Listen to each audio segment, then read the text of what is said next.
As far back as I can remember, I always wanted to be a gangster.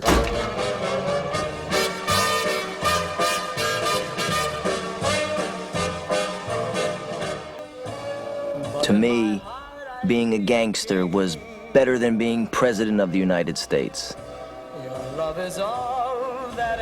Even before I first wandered into the cab stand for an after-school job, I knew I wanted to be a part of them.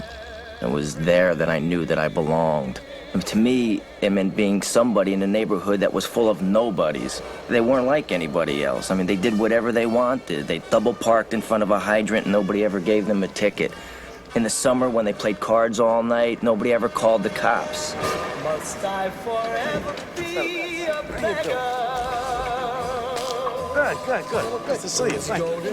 Hey, Dr. Ben, how you doing? How are you? All right? John. Hey. Tony Staggs, how are you? Tootie Cicero. This Peter Canasi kid. Hello, Tootie. How are you? Good. Tootie. Make it, Tootie. Tootie ran the cab stand and La Bella Vista Pizzeria and a few other places for his brother Paul, who was the boss over everybody in the neighborhood. Hello, Paulie. Hey, Paulie. Paulie might have moved slow. But it was only because Paulie didn't have to move for anybody.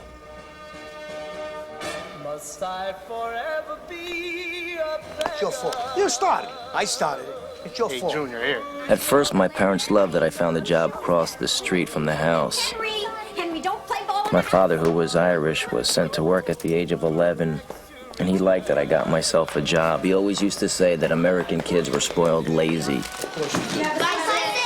Bye, Dad. Bye, Henry. See you, Mikey. Say goodbye to Bye, Henry. Henry, watch how you cross. And bring back milk. And my mother was happy after she found out that the Ciceros came from the same part of Sicily as she did. I mean, to my mother, that was the answer to all her prayers. I was the luckiest kid in the world. I could go anywhere. I could do anything. I knew everybody, and everybody knew me. Wise guys would pull up, and Tootie would toss me their keys and let me park their Cadillacs. I mean, here I am, this little kid. I can't even see over the steering wheel, and I'm parking Cadillacs. But it wasn't too long before my parents changed their minds about my job at the cab stand. For your mother and sister, make sure you give them to her. For them, the cab stand was supposed to be a part-time job, but for me, it was definitely full-time. That's all I wanted to do. I see, people like my father could never understand, but I was a part of something. I belonged. I was treated like a grown-up. All right, look, Henry, tell him 519. It's a bad Every number. day I was learning to score. $1 here, $1 there. I was living in a fantasy.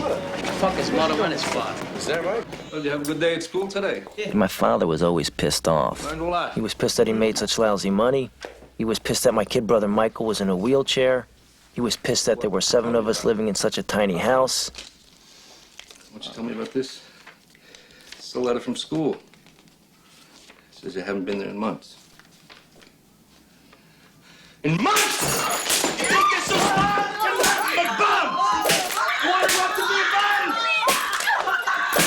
But after a while, he was mostly pissed because I hung around the cab stand.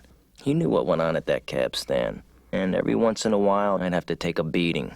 But by then, I didn't care. The way I saw it, everybody takes a beating sometime. I can't make any more deliveries. What do you mean you can't make any more deliveries? You're gonna fuck everything up. My dad said he's gonna kill me. Look. Come on with me. That in there, kid? No. What about him? Nope. That's the guy. Get him. Excuse me. Yeah? Big.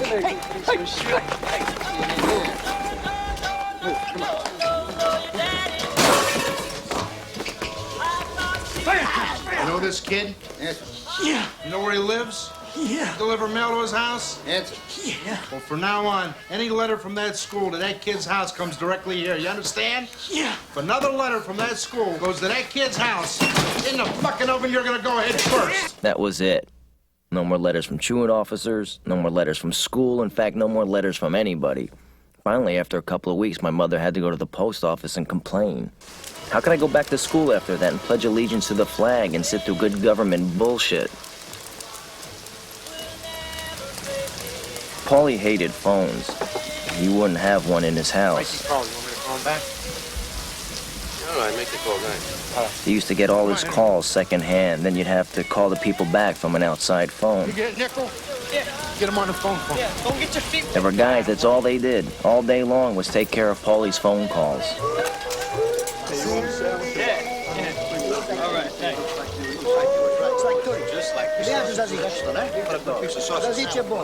For a guy who moved all day long, Paulie didn't talk to 6 people. If there was a union problem or, say, a beef in the numbers, then only the top guys could meet with Paulie to discuss the problem.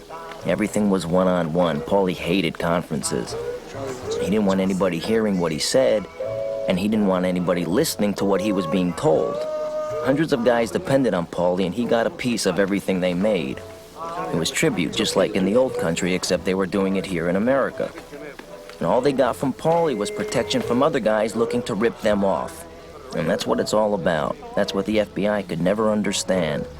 That what Paulie and the organization does is offer protection for people who can't go to the cops. That's it. That's all it is. They're like the police department for wise guys.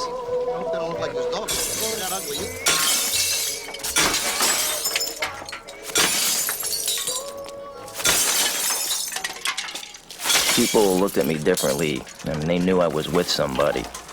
I didn't have to wait in line at the bakery on Sunday mornings anymore for fresh bread.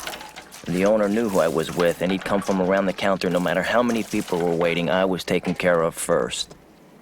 Our neighbors didn't park in our driveway anymore, even though we didn't have a car. At 13, I was making more money than most of the grown-ups in the neighborhood. I had more money than I could spend. I had it all.